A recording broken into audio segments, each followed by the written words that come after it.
Thursday, dismayed by his repeated failure to, this is a quote, unequivocally say he has no anti-Semitic beliefs, end quote.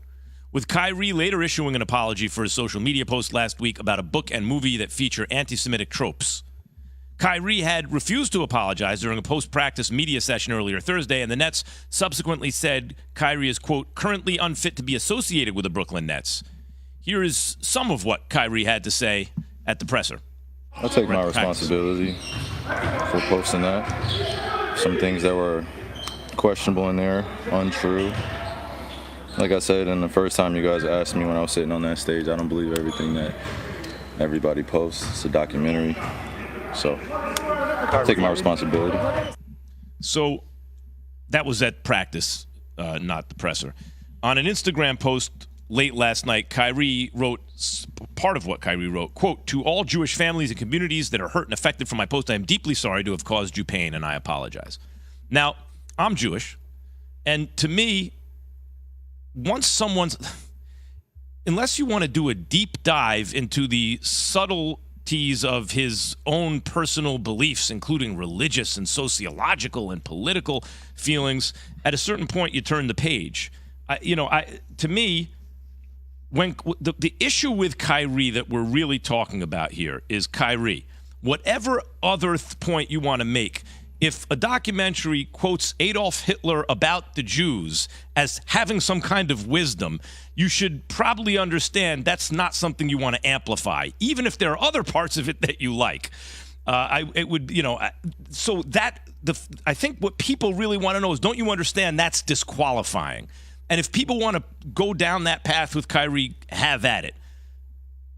To me, once he says what he said and released the statement he released, I would turn the page. I don't know if the page will be turned, though.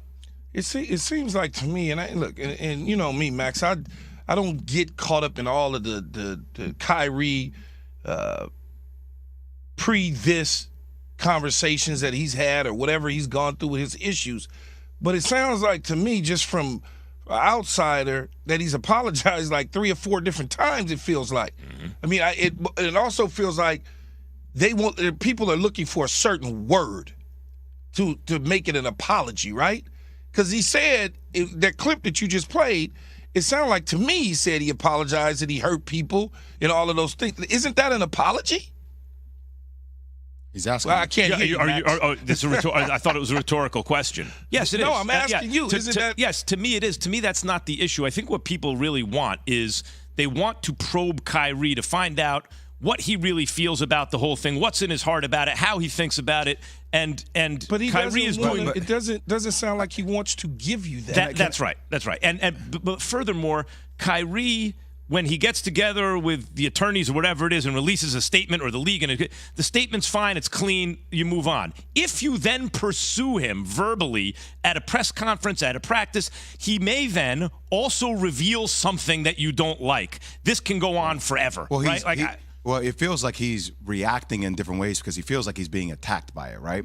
And just looking at it from the outside looking in. But I just want to read the next line of his statement. He said, I initially reacted out of emotion of being unjustly labeled anti-Semitic instead of focusing on the healing process of my Jewish brothers and sisters that were hurt from the hateful remarks made in the documentary. Yeah, I'm good with that. That's what I said from the beginning, right? Like, I don't see Kyrie Irving as anti-Semitic. I see him exploring what is black heritage.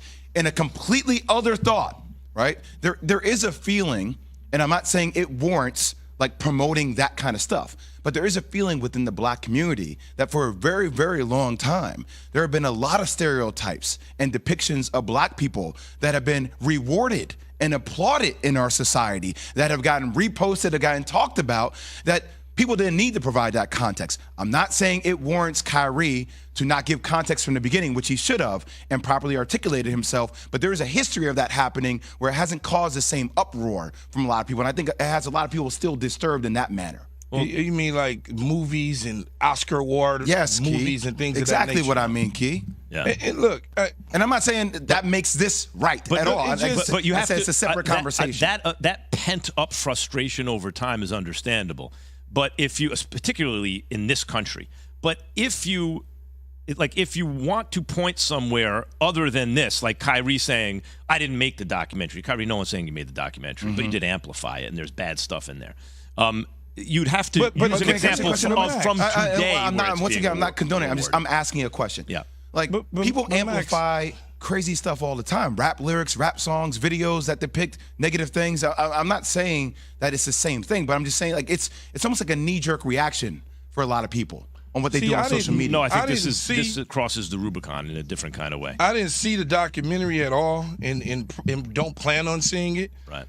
I just could only go off somebody like Jay who saw it, or Kyrie, and listening to him, and Jay saying that he wanted to understand his, black heritage and all of those sort of things, because Adolf Hitler, like you said, Max, was quoted in it.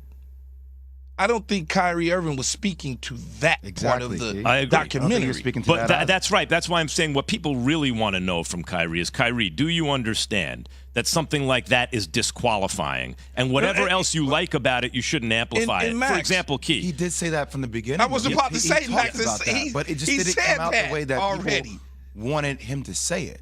As he kept talking, if you watch the press conference, what I was thinking is, oh God, if they keep asking him questions, he's going to start to say things in a way, not only the wording, but also the kind of attitude that he's presenting it with, that people are not going to like, because he feels a certain way. He doesn't want to be made to apologize, and no one wants to be made to apologize. I would say the analogy would be this: if there was some pro-Jewish documentary, let's say, and I wanted to explore my Jewish heritage, but in that documentary, there was a quote, or a supposed quote. It's actually not a real, but a supposed quote from the Grand Wizard of the Ku Klux Klan about black people, and it was meant to be seen as a wise quote. There's wisdom in it. I would understand immediately. I'm not retweeting this, because whatever else in it I think I might like, that's disqualifying. That's what people want to know from Kyrie. But I do agree with both of you. It seems to me he has stated that several times throughout the course of this. So if people want to keep probing to find things they don't like, they probably will. Or we can choose to turn the page now, because he has issued several apologies. And I just want to say this in closing before we go.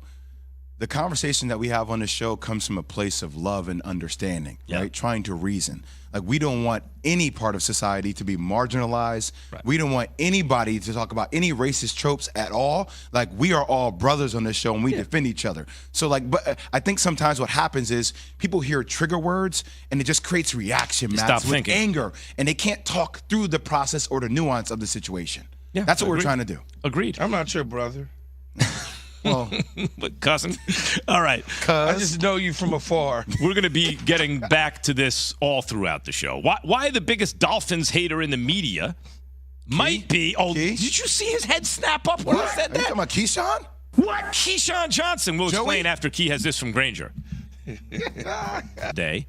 Dismayed by his repeated failure to, this is a quote, unequivocally say he has no anti-Semitic beliefs, end quote. With Kyrie later issuing an apology for his social media post last week about a book and movie that feature anti-Semitic tropes.